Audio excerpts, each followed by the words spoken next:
Linda, who is the president of Sephardic York Holy. Thank you.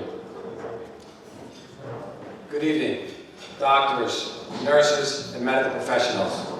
Thank you all for taking time out of your very busy schedules to be with us tonight as we launch our SBH Medical Network. We owe you all a great debt of gratitude for everything that you do, and the launch of this network would not be possible without you. This network will have many benefits to our community.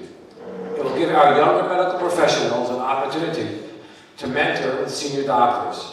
It will be a forum to share ideas and best practices, and it will provide greater and faster access to world-class healthcare for our community.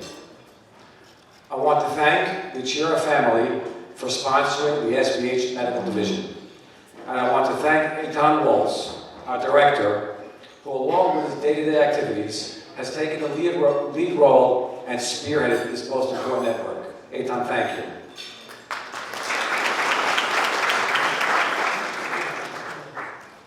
I want to give a very special thank you to Mr. Jack Hittery for taking time away from his worldly ventures to join us this evening to talk about the impact AI will have in healthcare.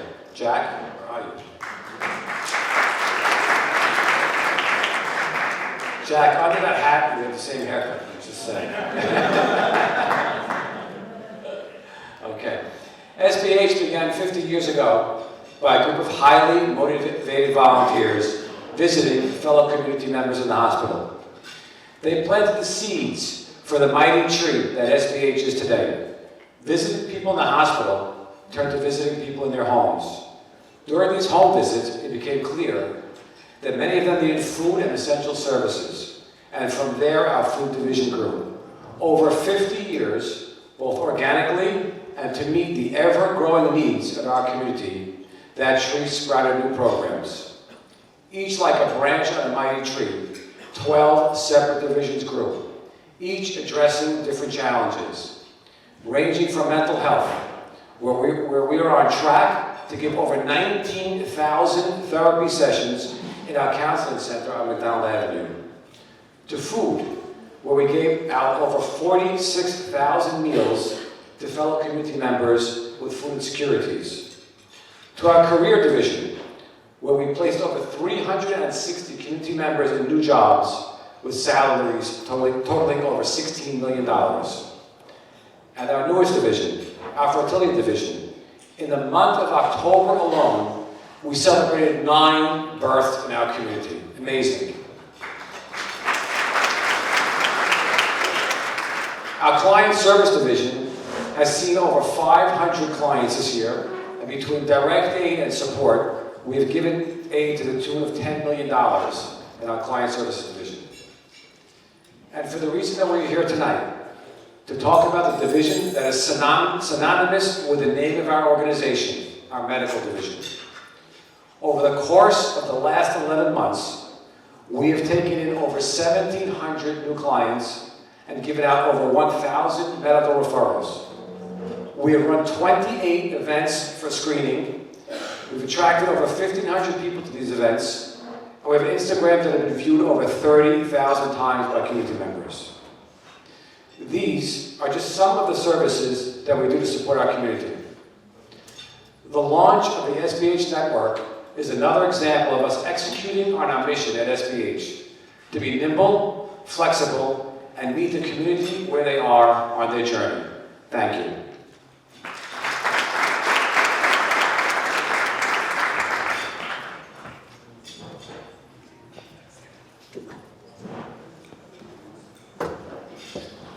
At this point, I'd like to welcome Dr. Victor Grazzi, who's the chair of the SBH Medical Network, for a couple of introductory remarks.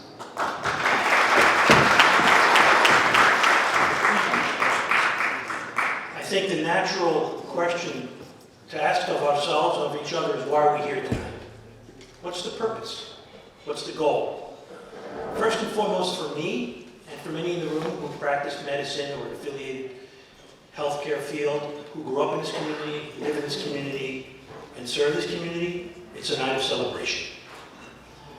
I was speaking with some of our pioneers in healthcare. Some of whom are here tonight. If I omit anybody, please forgive me. Dr. Bobby Madeline, Dr. Morris Shamma, who attended medical school in the 1960s. When I attended medical school in the 1980s, there was a paucity of role models. We couldn't fill one table with healthcare professionals, let alone an entire room. So first and foremost, as I said, I think we can celebrate the fact that as a community we've grown, we've matured, we've taken on the roles and responsibilities of providing healthcare to our own as well as to others. And of that, I'm very, very proud.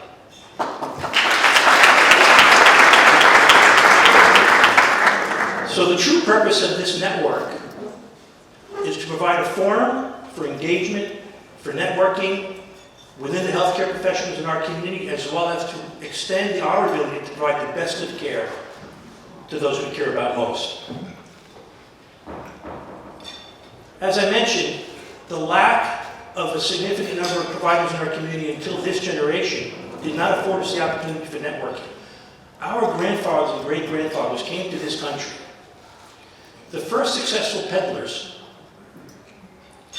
when their successors came over, shared their goods with them, shared with them their expertise, shared with them their contacts, gave them opportunities that they would not have had in almost any other community. They were not afraid of sharing their success with others. And a key part of what we hope to embark upon here tonight in this Sephardic Medical Network is the concept of mentoring. Young men and women in our community who are entering the healthcare fields can draw upon a tremendous resource, those who've gone down that path before them. And it happens in an informal basis. There have been some young men and women in the community that I've spoken to, both physicians and nurses interested in women's health care, and I've spoken to them, but they had to find me, they had to seek me out. There was really no specific way to engage one another. This network is here to serve that purpose, to teach the younger generation what it is they may need to know to go to prosper and succeed in the field of healthcare. So we want to establish a formal opportunity for that engagement, for that networking. Secondly, we're going to speak a little bit later about the enormous contribution of the SCA to our community in the times of unprecedented crisis during COVID. And before I forget, Nathan Hoffman just walked in, and I think no matter how many times from various different podiums, he's given a hearty round of applause. Nathan single-handedly came forward with no medical training and saved countless numbers of lives, and recently was named to the Board of Trustees of Mount Sinai. To my knowledge, the first community member to be named to the Board of Trustees of a major medical center in Manhattan in our entire history. So Nathan, thank you. It's inexplicable.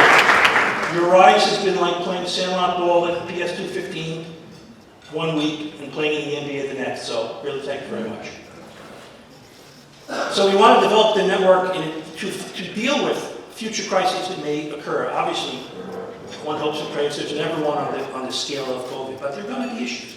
There are going to be healthcare issues, and we found during COVID that our community came together, the providers in our community came together in a way that yielded tremendous success and absolutely played a role in all of us emerging through that dark time.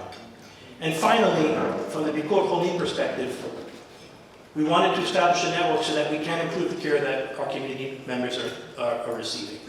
There's so much talent, there's so much experience in the room. We want to draw upon that formally so that when the community member is dealing with crisis of their own, we have where to turn, and we know that we can count on each and every one of you to provide us with that success. Some of you may remember an old television commercial, "You don't have to be Jewish to love Levi's rye bread."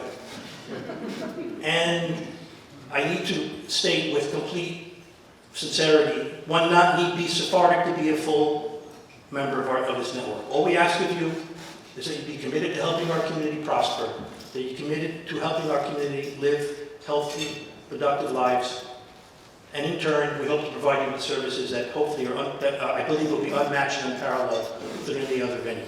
Thank you very much for coming tonight.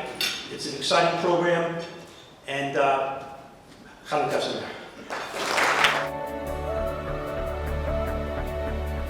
If we look back 50 years at how SBH started, It was really built on two things: taking care of the medical needs of the community and volunteers who had passion. They didn't have expertise, they didn't have educational background in helping others, they didn't have trained skills. The beauty of where the community is now is that we can bring both of those things. When you put those things together, it really becomes an invaluable asset to somebody going through a medical challenge. SBH Medical Network is essentially a network for all the doctors in the community to have a platform to speak to one another, to support one another, to be there to guide each other. SBH Medical Network is a top resource in the community. The community has lots of different medical professionals. We have literally hundreds of doctors. If you include physicians, nurses, dentists, nurse practitioners, and PAs, we have at least 200, probably more. And we saw an opportunity to put them together and create a network of doctors that are basically community to community dealing with our clients. The SBH Medical Network is a one-stop resource. We can help them get appointments, we can help them see other doctors, we can refer them to people and experts in the field, and we can hold their hand. When you call in, you know that you are going to be taken care of. It could sometimes be very lonely when you're going through a medical challenge, and SBH is there each and every day to tell you that you are anything but alone. We're here for you. I think it's important for us to just have everybody together. We really all share the same values, we all look out for each other, and we all want to help each other. SBH Medical Network is crucial for the community youth and aspiring medical professionals. When I went to medical school, and upon graduation and deciding what career I wanted to pursue, I had very few, if any, role models, advisors, mentors to whom I could reach out. The idea is to have a network of current and future doctors that can provide mentorship to new graduates. Meant to help young professionals interested in a career in medical sciences or the health field do that. It's very scary to go into the medical field. It's a long road, there's a lot of school, and then once you finish school, it's not that easy to get a job, and it's tough.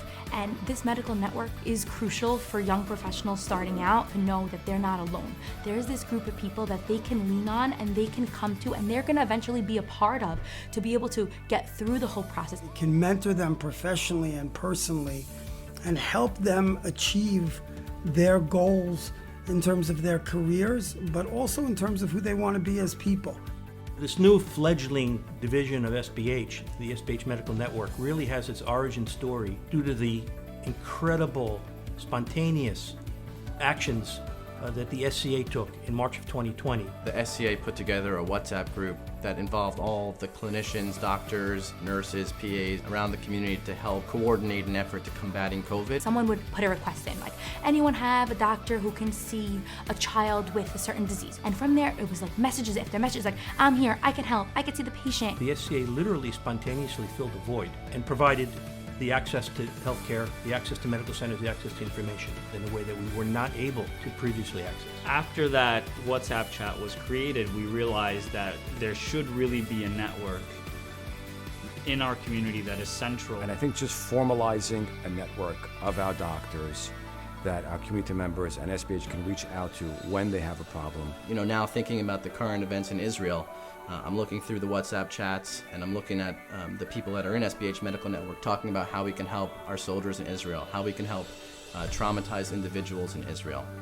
And this concerted effort to use all of our resources together to affect something that we all care about. It's a wonderful opportunity to meet other community-based professionals. We're not asking for any dues, we're not asking for any commitment of time.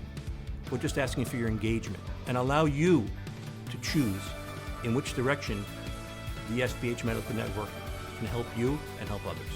Because really every person makes a difference, and any doctor, nurse, PA, whatever medical field you're from that joins our network would really make a difference. No other time in the history of the community has so many young adults been interested in having careers in medicine. You paved the way for that. You are the leaders in our community, and you have built a path for these young adults. Join us, and we together will build something amazing. SBH Medical Network. It truly is an opportunity for our community to grow and for each of you to reach new heights. Join us. Join us. Join us. Join us. Join us. Join us. Join us. Join us.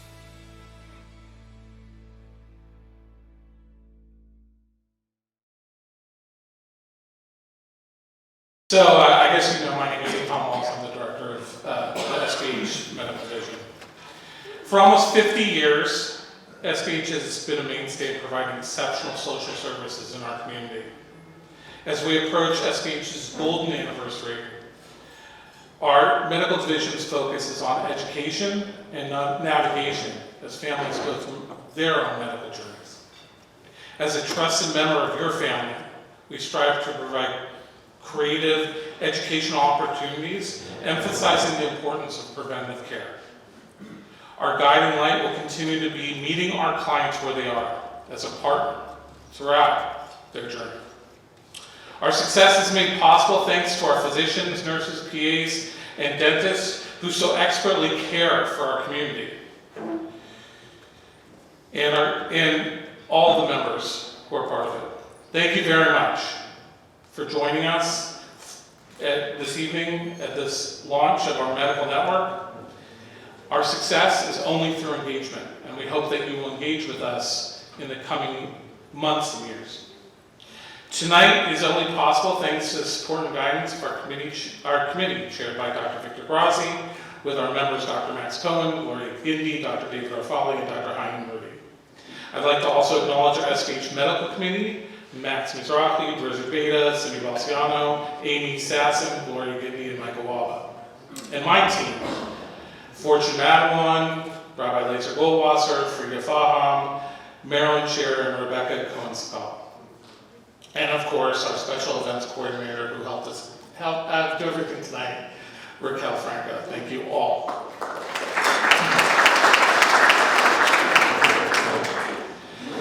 As you saw in the video, the SCA was integral in creating this networking organization. During the pandemic, the SCA had the foresight to put many of you together in a collaborative WhatsApp group.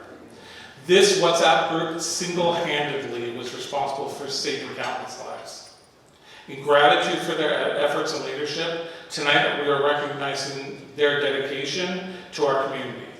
Please join me in welcoming up Jeffrey Beda, Bobby Dweck, Eddie Fallick, Maurice Levy, Alan Shalom, and Jesse Sutton to receive a special award.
Once more, thank you very much, gentlemen. Sorry, I just have to say that there is one young man who really started this whole thing long before us old guys got involved. His name is Alan Shalom. He didn't show up tonight. Some of you know him as Al Shal. The entire idea came from him. I just went back to the chat. It started on March 15th, 2020. Way at the beginning before there were any lockdowns or anything like that. And Alan had the vision that getting everybody together in one chat would be helpful, if not essential. So let's give a round of applause for Al Shal.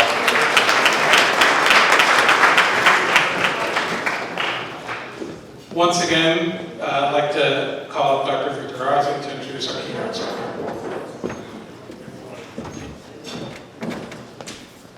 Now that the formalities are over, we can, in essence, get the party started. When we were talking about having this introductory inaugural meeting, the question came up, well, what topic might possibly appeal cross-generationally appealed to people of various backgrounds, albeit all in healthcare, some in medicine, some in nursing, some as PAs. What topic could possibly be of interest to everybody in the room? And Maxie Cohen, pediatric oncology fellow, very proud of him, said AI. And it was a stroke of genius, because AI is something that no matter where you read, no matter what periodical you subscribe to, it's all over the front page. I put together a very quick list of some headlines appearing in major American newspapers. And they read as follows: AI, a threat to global humanity. Can't figure this one out, but it intrigued me. Where does AI end and we begin? Are AI and democracy compatible? Are you dreaming of talking to Vincent van Gogh? AI tries to resurrect the artist. And finally, using AI to talk to the dead. It's all over the place. It's all people are talking about. ChatGPT came out and within days became one of the most widely used apps. But we're not here to talk about that element of AI, because that's not really the element of AI that's going to transform the world. It gives me tremendous honor and excitement to introduce to you Jack DeHidry. I met Jack for the first time during the early days of COVID. And very clearly it became clear to all of us that Jack was our key to presidents of major medical centers, chairmen and chairwomen of major academic departments, our access point to the top government officials. And that access to all of those various pieces benefited the community tremendously. And I do believe that Jack and I, from that moment, became friends. And what I've learned about Jack is, despite his impressive resume, which I'm going to share with you momentarily, he's just a nice guy. He's just a down-to-earth, nice guy. Really, really remarkable. I don't know that we truly appreciate the extent of his contributions, not only nationally, but internationally. And part of the problem is he carries the name Hidary. Now, I mean, no offense to the Hidarys. I want to thank David and Amy for being here, for sharing their son with us. The Hidary family, for years, have been community leaders in our synagogues, in our schools. Morris Hidary building the mikveh in the corner. He asked me for a shout-out. When you have somebody locally grown, homegrown, with an international stature, I'm not sure we truly appreciate the extent of his influence. So let's begin. After attending community schools, Jack studied neuroscience at Columbia University and subsequently received the Stanley Fellowship in Clinical Neuroscience at NIH, where he worked on functional brain imaging and neural networking. He first applied artificial intelligence to neuroimaging as a fellow at the National Institute of Health in Bethesda. There, Jack and his team demonstrated that neural networks, the basis of deep learning AI, can learn to distinguish key diagnostic features in brain images. He's the author of Quantum Computing, an Applied Approach. I went to his book launch a couple years ago. It was quite intimidating. It's now in its second edition and remains one of the leading textbooks in its field and is used in both master's and PhD programs across the country. Jack is a successful entrepreneur and co-founder of several high-tech companies, which he led, including Earthweb Dice, which he led from its founding through the IPO and co-founded with his brother Murray.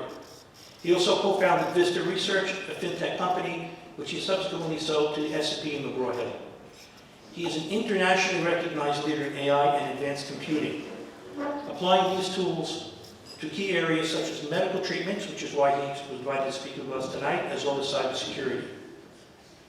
After working at Alphabet, the parent company for Google, where he led their AI division and their quantum teams as well, his team was spun off last year into a new entity called Sandbox AQ, which raised $500 million in one round alone last year, and is backed by most of our country's leading investment firms. Jack's a trustee of the X Prize Foundation, which sets up large prizes for technological breakthroughs. His own foundation, the Hidary Foundation, is dedicated to medical oncology research and has supported work both at Memorial Sloan Kettering and the University of California, San Francisco. Jack has been recognized for his leadership by organizations such as the World Economic Forum. Getting back to ChatGPT, this resume is ridiculous. But I said, let me see what ChatGPT says about Jack Henry. So I'll conclude with that.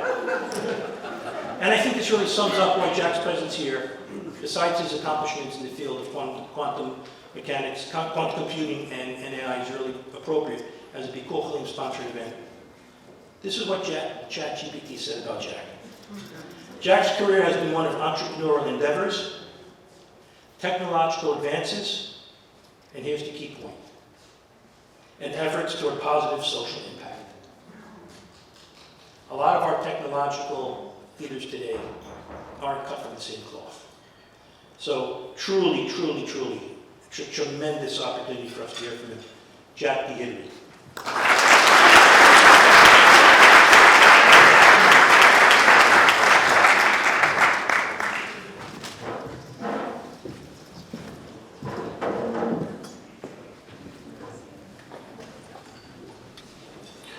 Thank you, Victor. It's an honor to be here tonight and to take part in this launch. I can tell you that coming from the community is very inspirational. People in the rest of the world ask me, how can we spend so much time on community service, on leadership in different areas of medicine and other important topics in the world? I said, well, if you knew where I came from, you wouldn't have that question. Victor talked about my family, the Henry family, the Beta family on my mom's side, and everyone in this room knows that the community grows leadership. That's what happens. And you grow up, you see the role models. I think about half my childhood was spent folding chairs up from the basement and serving food to guests at the various charity events in our house. About half. The other half was shoveling snow for my various grandparents. As you know, my stepdad Henry had a corner house. That's double the snow. Double the snow. East 4th. So it was, it's not a surprise to all of us when I see the SCA boys who came together, incredibly inspirational and so deserving of the award. Just incredible work that they did to put together this group, to bring together the doctors, and it's still going right now. Messages in my phone right now, messages in everyone's phone right now from that WhatsApp group, saving lives today, every single day. When I think about Nathan, you remember our first conversation, and his email comes to me, and what's your signature line? Mad Rags? I'm like, okay, a guy from Mad Rags is emailing me. And then, of course, within minutes, we realized that we're cut from the same cloth, and already you've been given tremendous praise. I want to add to that what Nathan has done and inspired so many others, and now on the board of Mount Sinai, and hopefully, inshallah, we'll see more people on boards of our hospitals. We have a voice. Our voice is important, and it's important that we take part in these organizations. These organizations welcome it. They want our voice there. So again, a big shout out to SCA, to Nathan, to Victor, to everyone who contributed. Thank you. So, AI.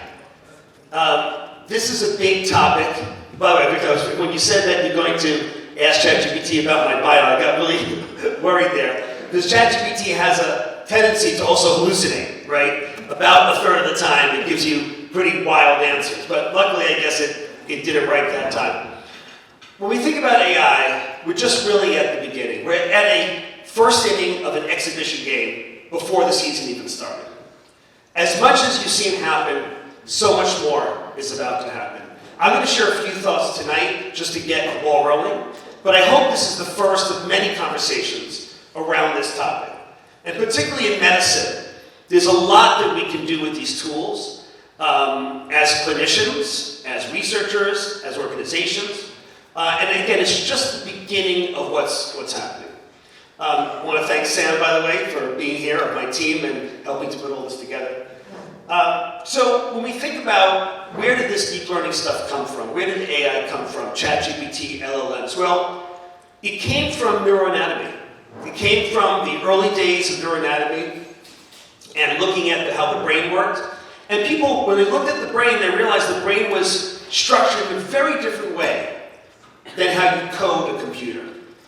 If people remember any kind of thing about a computer, you might remember that when you code it, you might say something like, if this, then do this. An if statement and then a then statement. But the brain doesn't work that way. The brain takes in lots of examples. Imagine a toddler looking at the world, and you're taking the toddler by the hand, and he sees cars and buses, and he sees adults around him saying, let's go in the car, let's go in the bus. And the toddler suddenly realizes after a few weeks, okay, a big thing is a bus, a smaller one is a car. We never tell the toddler a car is defined like this or a bus is defined like that. We just do it, we live it. And the brain is an incredible organ that is able to do that. Next slide. And so when we think about AI, a few ways to think about it. Deep learning, a way of taking lots of examples of data, training a neural network inspired by the brain to come up with answers, giving it feedback. We say to the neural network, hey, neural network, you came up with the right answer. That's a car, yes. Oh, you came up with the wrong answer. Please check your weights, check your synapses, basically. Next slide. And so another way to think about AI that I like to think about it, particularly in the medical context, in the clinical context, is augmented reality. Augmented intelligence, not just artificial intelligence. Augmented means let's augment ourselves as humans. We humans have certain capabilities and we are able to do certain things, but let's have another hand, another extension of ourselves, and augment ourselves. So that's another way to define AI. AI is artificial intelligence, not really the best name in the world. It's stuck. It's from 1955, but this is another way to think about it. Right now, coders around the world, people who code for a living, they're using augmented intelligence. They're using ChatGPT and other tools to actually code a lot more, a lot faster, a lot better. And so that doesn't mean coders go away. Actually, we need more coders, but now each coder becomes more productive. And that's what we're seeing right now. In another area, let's talk about Hollywood. A close friend of mine is Mark Goffman. Mark is one of the top Hollywood screenwriters in LA. He writes many of the major shows that you see. And I went to visit him. He said, Jack, can you talk to me and the writers? You know, the writers were on strike recently about this issue. And he said, I'm using ChatGPT to actually write for 3 shows at once. And so this guy is on fire using augmented intelligence, using AI in that sense. Next slide.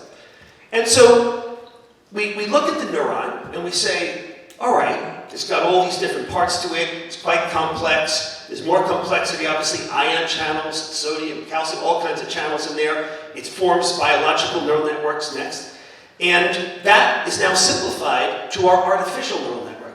Our artificial neuron is much more simple than an actual biological neuron. And so you might say, how does something so simple work so well? And we'll talk about that in a minute. Next slide. And so this all goes back to a paper in 1943. McCullough and Pitts. McCullough and Pitts. McCullough was a neuroanatomist, and Pitts was a mathematician. And they looked at the neuroanatomy. People may remember Ramon and Cajal's. Anyone remember that from med school? Ramon and Cajal's little pictures and drawings from Ramon and Cajal's 1890, 1900.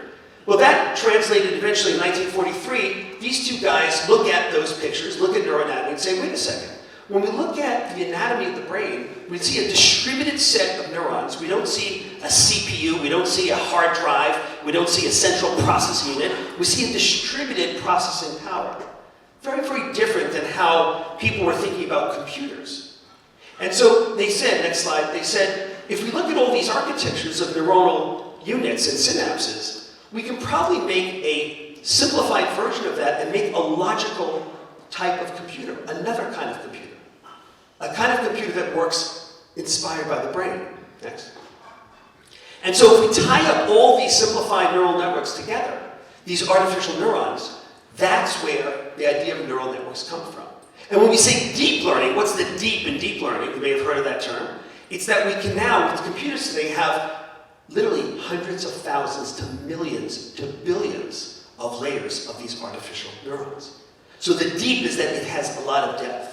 When I started in neural networks at NIH, as Victor mentioned in the 90s, we couldn't do more than 3 layers. And today, typically at Google, at a Microsoft, at an Amazon, we're talking about billions of layers. And that's where this power is coming from now. That's where ChatGPT and these other things are coming from. And so, yes, it's inspired by the brain, it's more simplified than the brain, but it's doing things that are quite amazing. So 3 forces came together to make all this happen. One are the chips themselves, these GPUs. We'll talk about that in a minute. Second was the actual neural network algos, the algorithms that I just talked about, inspired by the brain but simplified down so a computer can actually run these algos. And third is the big data itself. The web, the World Wide Web, the web that we all access with Wikipedia and other information. It's now been 30 years of the web. The web was started by Tim Berners-Lee 30 years ago. And so all the accumulated knowledge on the web becomes the training set, the data set that we train the neural networks on. That's how this thing is so powerful. Because if we tried to do this 10, 20 years ago, we didn't have the chips, we didn't have the algos, and we certainly didn't have all this information. We didn't have the ability to train it on this data set. Now, training it on the whole web might sound fantastic. Wow, the whole web. We now know that the future of LLMs, the future of artificial intelligence, is not necessarily training it on bigger and bigger data, but maybe on more specialized data. We know that people are getting in trouble now because they're taking stuff right from ChatGPT. One thing about ChatGPT is it's very confident in its answers. No matter how wrong it is, it shows it to you very confidently. And so a lawyer found that out recently. Do people know about the recent case of a lawyer? He asked it to create a brief for him for the judge. He submitted to the judge and had citations and case law all wrong. The judge got very upset, fined the lawyer, booted him out. And so we have to be very careful because recently somebody asked ChatGPT, what is the population of the planet Mars? And the answer from ChatGPT was 2 billion people. Because it read some science fiction on the internet. And in that science fiction novel, it was 2 billion people. So when we think about medicine, we can't have that. We can't have hallucinations when it has a medical answer. So we may want to start training it on more specific, highly credible sources rather than the entire internet. And so we'll see that in a minute. But GPUs are the third component, these chips, the data, and the algorithms themselves. So CPUs are the general chips that you have in your phones, and GPUs, G for graphics, are these specialized chips that we use to harness this power. Here's just an animation of what GPUs do. So the G in GPUs is graphics. Anytime you see a teenager playing video games, thank that teenager. Because of that teenager, we have these chips. And these chips led to this revolution. Initially, these chips were made to make beautiful graphics for video games. But then, those of us in the neural network community realized, wait a second, the neural networks that we're modeling, inspired by the brain, can be run very well in parallel on GPUs. That's the key about GPUs. They don't do things one after another. They do many things at the same time. That parallelization, that's what gave us this power of going with deep learning. And beyond that, the third use of GPUs will be simulation for drug discovery and other material discovery. We'll go to that in a minute. But so when it comes to language, how do we actually train the ChatGPT to learn language? We break down language into words, and even we break down words into little tokens. And we look at patterns, and we see different sentences on the internet, or Wikipedia, whatever you're training it with. And these sentences typically have patterns. One of the things we're learning about humans, about human language, from this whole deep learning ballgame, this whole LLM ballgame, is that we're actually pretty predictable. It turns out that most things we say can be predicted with great accuracy. And so that leads, next slide, to the growth of these different LLMs. We started just 5-6 years ago with the small purple circles you see there. And recently, ChatGPT-4 has 1 trillion artificial neurons. 1 trillion artificial neurons. Now, that sounds like a lot. The average brain, the human brain, has 86 to 100 billion neurons. But it's not an exact analogy. The human brain actually has many more synapses, many more connections. We're not really sure exactly how many, but let's say it's between 100 trillion and 1,000 trillion. So getting to 1 trillion neural networks, neurons in ChatGPT-4 is a pretty good step, but it's not nearly enough of what's going to happen in the next few years. When we think about the kind of AI that's out there today, I want to walk us through the different types of models that are there. It's a little hard to read maybe, but the point is this, that in green, you see the open source models. The open source means that anybody can download it, you can use it, you can modify it, you can see the code, it's free, you don't have to pay for it. And there's now 300 plus AI models that are open source. You can download them, you can use them, you can adapt them. One reason that a lot of hospitals are going for some of the open source ones, for a few reasons. First, compliance. The compliance department of the hospital likes it because they know what's inside of it. It's not a black box. They can see the code word for word. They know what's happening. They can install it on their own servers. And they can know, okay, now we know it's here. We're not taking patient data and putting it on the web in somebody else's servers. When we look at the closed source models from Google or Amazon or anyone else, one of the issues there, like OpenAI for example, is that when you put data on someone else's web, they could potentially use that data. So one thing to be mindful of in a clinical setting is who has the data, who is exposing the data to whom. And from a HIPAA perspective, we have to be really careful about that. So this is the key difference between open and closed source. And when we look at the proprietary models, those are like ChatGPT and things like that, definitely some pros, but again, risk of data leakage. Open source models could be initially a little harder to use. You may need a technical person around the clinic or the hospital to start using it. But the advantage is that you can have absolute assurance of what it's doing. The compliance departments of the hospitals typically are happier. And you can actually adapt it to your specific system. So again, pros and cons in both places. In some cases, you may want to use the closed. Some cases, you may want to use the open. But it's important to know going in that there's this key difference. People sometimes say, well, isn't there a big difference in the speed and accuracy of the closed versus open? Actually, that's really closing very quickly. The open source are typically made by academic communities and researchers, and it's really rising very, very quickly, becoming very close to the commercial offerings. So now we talk about something called RAG. RAG is something you're going to hear more and more about in the next 2-3 years, particularly in the medical setting. So if I have a clinic and I want to train a particular AI on the cases that we have and data that we have, then what I want to do is I want to take the base case AI, the base case GPT, and I want to add onto it, augment onto it, files from my system. And then I want to query it using specifically telling the AI, look at these files whenever you give me an answer. And so if I have a large epic system with millions of records, if I have a clinic, different scenarios, I can augment the generation. Generation means producing the output, by retrieving using the augmented data. That's what RAG means. So I just want to make sure we're all aware of that because that's something you're going to see more and more of. Instead of taking an off-the-shelf AI and just using it as is, you can modify the AI using your own data sets that you have in your clinic or your hospital. And in fact, AI probably is going to create more output than all humans in all human history. Now, it's based on human input because it was trained on our data. But in fact, AIs on their own are going to be quite generative. People have been asking about medical LLMs, kind of a diagnostic co-pilot. So you have the doctor and you have a little assistant there where you can type in questions and retrieve information from it. You're going to see more and more announcements. As early as the next few weeks, you'll see more announcements in this area. There's a race going on among many companies and many groups right now to create an AI assistant for clinicians.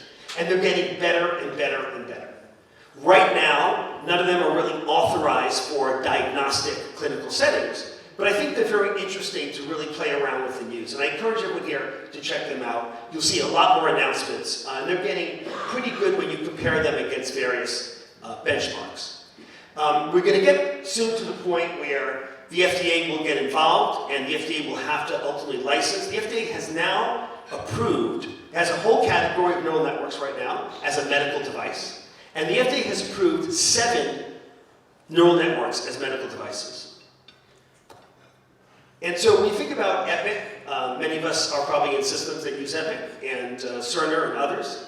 Epic made an announcement with Microsoft that indeed it is using ChatGPT and integrating that in. It's very early days. Epic itself has some challenges sometimes when we use it, but we're going to start to see all the different EHR, EMR systems use AI. So we've talked a lot about large language models, these GPTs, but are there other types of AI? The answer is yes. There's a lot more to AI than just GPTs. And we really need to expand ourselves to those other areas. One is in radiology, where, again, a semantic, word-based network doesn't really help you with analyzing radiological film, and we really need to use different kinds of pattern recognition. Pathology is another one, again, as an assistant to the pathologist. And already the FDA has now approved 2 such neural networks to help pathologists. I would say there's about 40 university-based hospital systems that we know of that are now using, that their pathologists are now using extensions of AI-based pathology assistants. I would not say it's widespread right now. Are there any pathologists in the room? I think there's one in our community, right? We have one? Okay. So right now, I would not say that AI-based pathology is yet widespread, but it's starting. And I think it's going to be quite helpful. These are some of the companies, the startups that are working in this area. And again, at the end, I'll have an email address I can send this around to folks. Another area is in diabetic retinopathy. I was talking to one of our ophthalmologists here, Dr. Daya, about that. This is, and we just talked about it before, this is a very simple case. But in fact, it's very important. Part of diabetes, unfortunately, is obviously retinopathy. And in America, there's a lot of ophthalmologists here with great skill and can help diagnose that. But when you think about the rest of the world, one of the places that we put this particular innovation is in India. And so a team that I worked with developed this and published in JAMA. And this is another one of those neural networks that got approved by the FDA. This is an FDA-approved device. There's no physical thing, it's just a piece of software, but it got approved by the FDA. It is now active in India and about 5 other countries where there are no ophthalmologists in terms of the numbers that we have here in the US. India happens to be a country with more than 400 million people that have diabetes or prediabetes, and so it's a major issue. And there's no way to diagnose retinopathy. As you all know, if you can diagnose it in time, you can actually intervene. And so this has become a major intervention, diagnostic tool for intervention in those contexts. When we think about now, let me turn from treatment to drug discovery. And I think, clinicians are always frustrated that the drug companies do not come up with more treatments that they can offer. And one of the problems is the actual system itself is not a great system. So right now, on average, it takes about $3 billion to develop one drug from molecule to medicine. It takes about 13 years on average. And even with all that time and money, 80 to 90% of these drug candidates fail in clinical trial. One of the most sobering facts is that 40% of that failure is in phase 3. And I'm sure many people here run clinical trials and have experienced this kind of frustration. So why is that the case? Why do we have so many failures in clinical trial? When you think about it, other industries have the ability to do a digital twin of something, simulate it millions of times, and then bring it out to market. So an example would be Boeing. When Boeing created the 777, they did not create clay models and put it in a wind tunnel. They designed it in a computer and did millions of changes in a virtual wind tunnel and then made the airplane. And that airplane was made in under 3 years, under budget, and 20% fuel efficiency compared to the 747. So we need a system like that. And now finally, with these new kinds of AI, not GPTs, but simulation, AI simulation, we can now make digital twins of drug candidates. We can put them in a virtual human, and we can run millions and millions of simulations of small changes to that molecule so that we can see if it has better binding affinity and other characteristics that biopharma companies look for. That's happening right now. You're going to see the fruits of that labor going on in the next few years. My own group worked just recently with UCSF, with the Nobel Prize winner there. He had a drug candidate for a neurodegen disease. And we did 8 months of this kind of AI work. In 8 months of that work, we cut out 8 years and $2.5 billion of cost. That drug is going to clinic in the next 18 months. The initial projection was the year 2032. So this is something that is going to affect us right now. This is a tool that we can use, but again, we have to go beyond just LLMs when we think about this. When we think about the large pharma companies, the upper quadrant here, particularly this yellow triangle, that means that if you're in that triangle, that means you're spending more in R&D than you could ever get in revenue from that particular drug. And the other companies are not doing that great either. The one that's an outlier doing well is Amgen, because Amgen has particular platforms that allow it to be much more efficient. So when you look at the drug companies, they are desperate for tools like this, and they're starting to use them. And hopefully that will yield better treatments over time. This is just an animation, basically, this idea of the virtual human. Now, of course, we cannot model every one of the 10 trillion cells in the body, but we model enough. So, for example, let's take an oncology setting, where you might think about checkpoint inhibitor immunotherapy.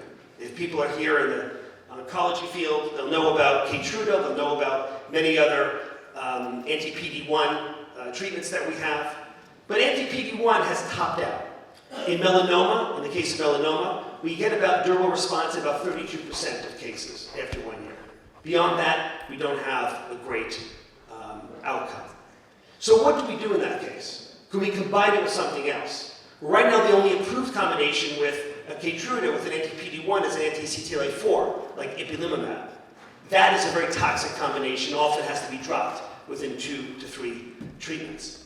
And so can we use this system to search for a new combination with anti-PD-1 to take it beyond in terms of checkpoint inhibitor immunotherapy?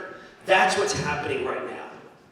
And so this is something that I hope we can all participate in as we participate in clinical trials and the research that we all do. Combining the active learning with simulation, again, a new form of AI, this yields a much more powerful effect than any one alone. Let me also now talk about embodied AI. So far we talked about AI more in terms of, okay, AI is a piece of software, you type something to it, it gives you back a response. But what if AI starts walking and talking? What happens then? Are you ready for robots? Well, robots have been talked about for many, many years. And you might say, oh, Jack, it's years in the future. Well, in this particular hospital, you have a very old kind of robot. We call it a tugbot. It just takes linens and towels around, that's all it does. But very, very soon, there are now 5 companies that have massive funding to take robots into hospitals and the care system. And these are going to be humanoid robots, 2 legs, 2 arms, a head. It's not going to look like a human. We now know from a lot of studies, don't make robots look like humans. That's what we learned from all these studies. It freaks people out. Make it look metal, like a robot, and it can have some metal eyes, but do not make it look like a human, okay? And these companies you see here, I visited most of these companies. I went to Israel just a few months ago and visited Mentee Robotics, started by Amnon Shashua. Amnon started Mobileye, sold that to Intel, became very successful there. And he founded something called Mentee Robotics, which is making these humanoid robots. There's another one in Silicon Valley. So quite a few companies now that are making these. And one of the use cases will be, for example, in sanitizing patient rooms. The best way to stop MRSA and start sanitizing rooms is with UV light. But it is not healthy, obviously, for a human to go in and hold a big UV light, a powerful UV light that exposes themselves as well. But if we can get one of these robots to do it, it's inexpensive, and we can have the patient rooms sanitized in a matter of minutes in a very efficient way. So look for different use cases. Now, these are robots that are not performing surgery, they're not helping out in the OR, but they are going to help out around the hospital. And most hospitals today are understaffed when it comes to that level of staffing. And in fact, this would be of great value to the hospitals. So we talked about a lot of the positive aspects of AI, a lot of the potential for positive change with AI. But how about in terms of the threats? Well, I think most people have been thinking about Terminator AI. I'm sure you've been hearing about all kinds of horrible scenarios that AI will wipe us out. Anyone here believe that AI will wipe us out? No? Okay, good. We have a positive crowd here. Very optimistic. But I just want to highlight two before we wrap up. One is in terms of cybersecurity. AI is one of the most powerful tools for hackers. And so we, in the clinical setting, entrusted with the data of our patients, have to take extra care. Because AI is a great hacking tool. It's the best hacking tool ever. It allows hackers to penetrate into networks and firewalls, and we have to move to what's called the zero trust architecture. We used to think that if we have an outer firewall, like this fortress here, then we're protected. You have to assume that hackers are inside your network. You have to assume they're looking to ransomware. There's now dozens and dozens of hospitals that were shut down because of ransomware. How do you protect against that? We have to make sure that we're assuming that their hackers are in, and every file, every patient file, every clinical file has to be protected onto itself, assuming hackers can get into the network. And so this is very important that clinical settings, hospital settings, we move to zero trust. It's what the whole industry is moving to in banking, in energy. We'd love to see more of this happen, though, in the hospital setting. Not enough is happening because often hospitals are short-staffed in terms of the IT operation. But this is really important. If you want your hospital, your medical system, your clinic to keep going, you want to make sure that you're not going to get ransomware. And now there are things to do because AI is coming for that. The second danger is a more nuanced one. It's over-reliance upon AI before it's ready. So we talked about Terminator AI. The thing I'm worried about is teenager AI. Teenagers appear to us to be responsible adults, but we know that they're not. And so that's kind of where AI is today. It appears really smart, but in fact, it's not to be relied upon yet. It can be used as an augmentation. It can be used in different ways to augment ourselves. But the danger is that we're going to take the human out of the loop and give everything over to the AI. That's something that we should not do as yet. Maybe years from now, when it gets more mature, that's fine. But this is something I want to caution people against. Not to put too much reliance and take humans out of the loop.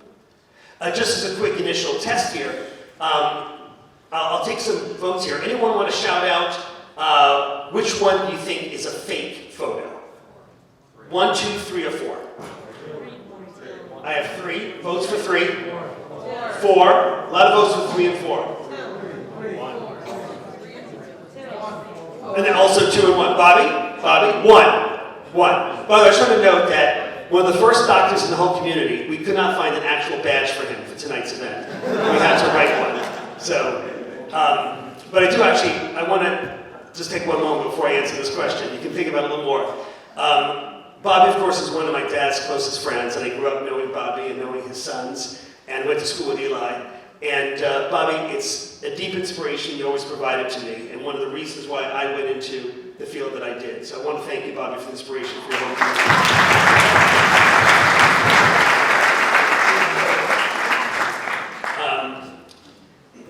And so the answer is, they're all fake. And that's how good this is getting in terms of how good the AI is. Because it is able to really look at the millions of images that we have of ourselves on the internet and Instagram and all the social media and make all these different kinds of people. And so again, I just want to caution ourselves. It's a very exciting time, but it's just the beginning of where AI is going.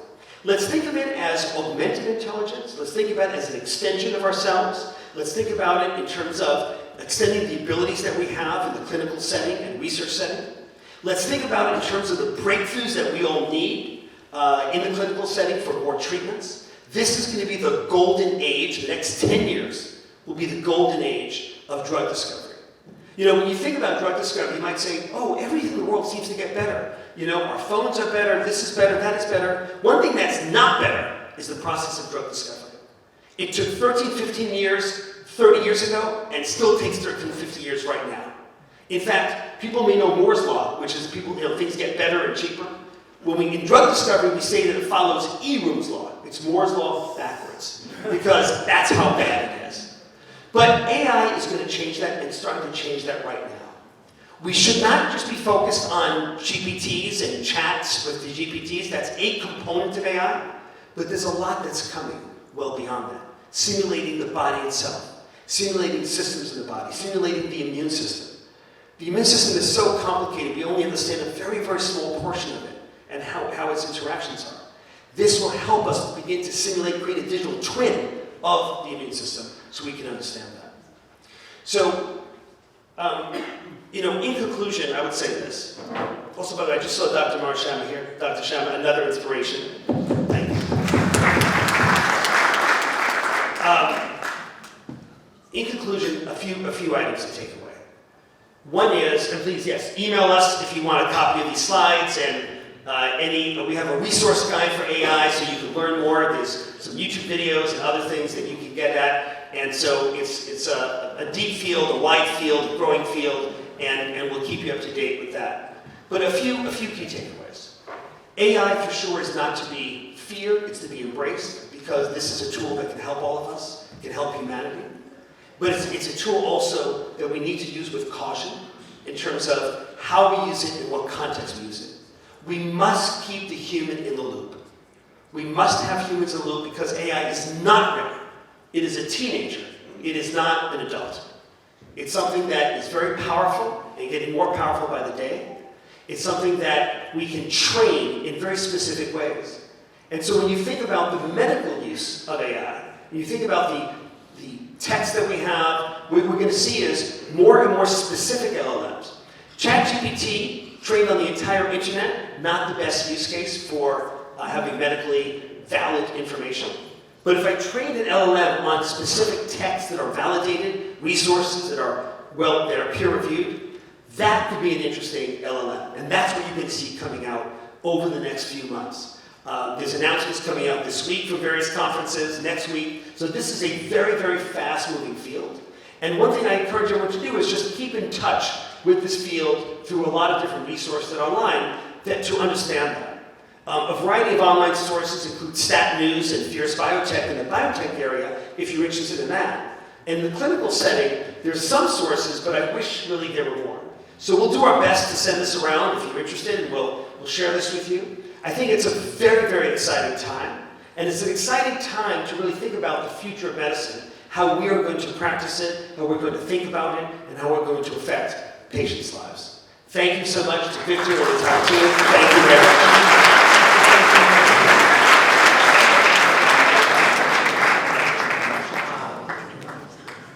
So we're gonna, we do want to thank you, Jack, very much for coming and joining us this evening. Hold on, don't go anywhere. We have a little bit of a gift for you in recognition for all that you do for our community, for the world community. Thank you so much.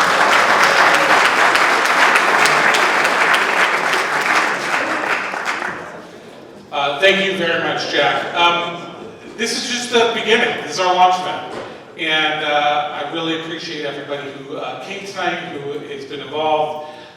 Please stay, network, eat something, have a drink, and enjoy. And on your way out downstairs, we have a little bit of a gift for you because everybody gets a gift on Hanukkah. Thank you very much for coming out.